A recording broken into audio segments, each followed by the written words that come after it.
राज्याचे उपमुख्यमंत्री एकनाथ शिंदे यांच्या शिवसेना पक्षाचे नाशिक शहराचे उपमहानगर प्रमुख कल्पेश कांडेकर यांनी नाशिक महापालिकेचा निषेध व्यक्त करीत सातपूर विभागातील प्रभाग क्रमांक 9 समस्यांचे बनले माहेरघर, श्रमिक नगरच्या माळी कॉलनीतील घाणीचे साम्राज्य, ITI कॉलनीतील कचऱ्याचे ढिगारे, उद्यानातील बंद कारंजे, रस्त्यांची दुरावस्था, खोदलेले रस्ते, अपघाताचे केंद्र आणि मुख्य म्हणजे ठिकठिकाणी ड्रेनेजच्या घाण पाण्याचे जिवंत झरे, ही स्मार्ट सिटी का भकाल सिटी असा प्रश्न उपस्थित केला आहे।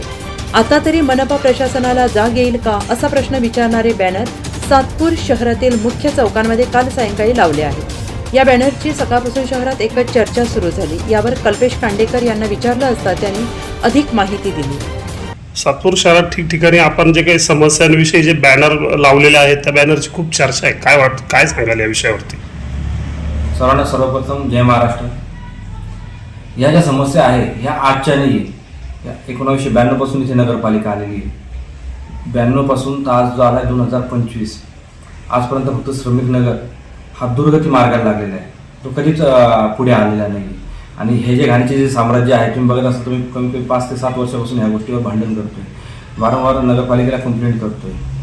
कोल्हे साहेबांनाही बऱ्याच वेळेस मी फोन केले, ते काही स्थानिक नगरसेवकांचं ऐकून बाकीचं कोणाकडेच लक्ष देत नाही। याचा अर्थ त्यांना नगरपालिका पेमेंट न देता कदाचित असं असावं की त्यांना नगरसेवक त्यांना पेमेंट देत असावे। आज तुम्ही बघत असाल प्रभाग 9 मधील श्रमिक नगर हवा, तुम्ही कुठेही दाखवा, मला एखादा एरिया दाखवा जिथं खूप स्वच्छता आहे।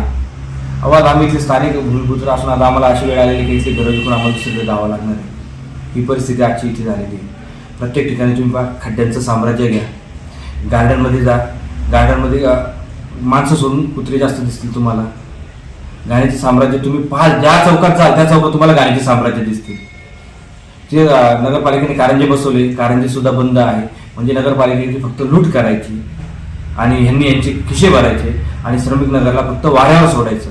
जिथे जिवंत झरे हे पाण्याचे असू शकतात। आज आमच्या प्रभागाला इतकं सौभाग्य आमच्या प्रभागाचं की ते ड्रेनेजचे जिवंत झरे हे आपल्या प्रभागात आज बघायला भेटू राहिले। त्याच्यामुळे मी माझ्या संविधानाने मला अधिकार दिलेला आहे माझ्या समस्या मांडण्याचा।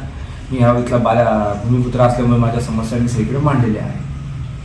एक अशी ही चर्चा आहे का लवकरच महापालिकेच्या निवडणुका लागताय आणि त्या निवडणुका डोळ्यासमोर ठेवूनच तुम्ही हे करताय, असं एक चर्चा आहे, काय सांगाल या विषयावर? आता ही हसण्यासारखी गोष्ट झाली। 5 वर्षापासून मी या गोष्टीसाठी मानतोय। इलेक्शन येईल किंवा नाही येणार, मी लढेल किंवा नाही येणार, ही दुय्यम भाग झाला, पण मी 5 ते 7 वर्षापासून या गोष्टीसाठी लढा देतोय। आणि 5 ते 7 वर्षापासून माझं प्रोफाईल